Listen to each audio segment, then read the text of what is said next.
বললেন না, আমার পুত্রদের মৃত্যু দেখে আমি কখনোই সুখী হব না।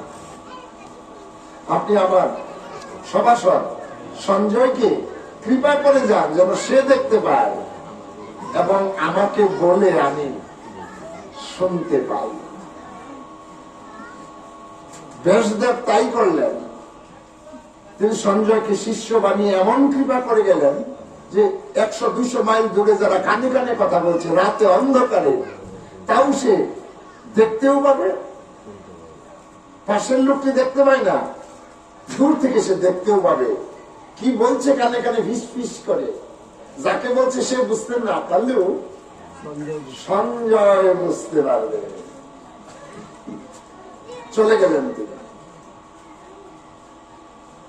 পঞ্চপাণ্ডব তাদের সখা কৃষ্ণকে ডাকালেন। কৃষ্ণ এসে সবকিছু শুনে বললেন, দেখো যুদ্ধটা কখনো কাম্য নয়, আমরা এখন কি করব?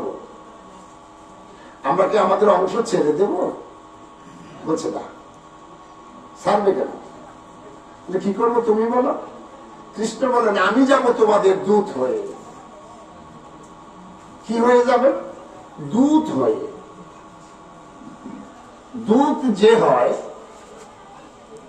যার দূত হয় তার এক ধরনের কর্মচারী হয় দূত। দেখুন, অনন্ত কোটি বিশ্ব ব্রহ্মাণ্ডের ভগবান যিনি, তিনি পঞ্চপাণ্ডবের কর্মচারী হতেও তার কোন বাধা নেই। ভগবান বুঝিয়েছে ভক্তের কাছে আমি কর্মচারী বইকেছিলাম। তিনি দূত হয়ে গেলেন। ওই হস্তিনাপুরের রাজসভায় যারা ছিল সবাই উঠে দাঁড়িয়ে প্রণাম করল। আর মহামতি ভীষ্মদেব এবং গুরু দ্রোণাচার্য ওই রাস্তা থেকে কৃষ্ণকে প্রণাম করে করজোড়ে ফুল ছড়ে দিয়ে বরণ করে নিয়ে এলো রাজসভায়।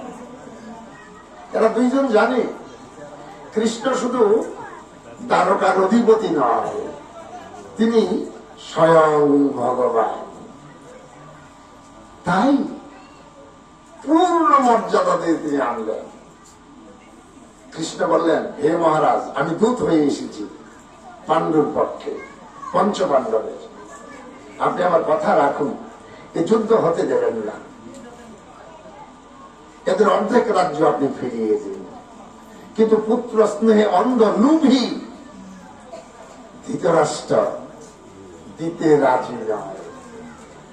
ধৃতরাষ্ট্র এতজন লোক বুঝিয়েছে, কিন্তু তার মনে একটা অহংকার যে আমার পুত্রদের পক্ষে পিতামহ ভীষ্ম যে ইচ্ছা না করলে তাকে কেউ মারতে পারবে না, উনি আছেন সেনাপতি, আছেন পৃথিবীর সর্বশ্রেষ্ঠ যোদ্ধা গুরুদেব ওই দ্রোণাচার্য, আরো আছেন যাকে দেব দৈত্য নর কেউ পরাজিত করতে পারবে না, মহামতি কর্ণ। আমার আছে শতপুত্র, আমার আছে এত বড় সেনাবাহিনী। যুদ্ধে আমার ছেলেরাই জিতবে, সম্পূর্ণ রাজ্যই ভোগ করবে। শুনবে কেন কারো কথা? একজন কৃষ্ণ বলছে, এটাও যেন তার গায়ে লাগে না। এমন একটা ভাব ধরে বসে আছে যেন কিছু বুঝে না, কিন্তু সব বুঝে। আমাদের মধ্যে কিছু এরকম এরকম লোক আছে, কিছু বুঝে না, ভাব ধরে বসে থাকে, ভালো বলে না মন্দ বলে না। এরা ডাকাতে চাইতো আরো খারাপ।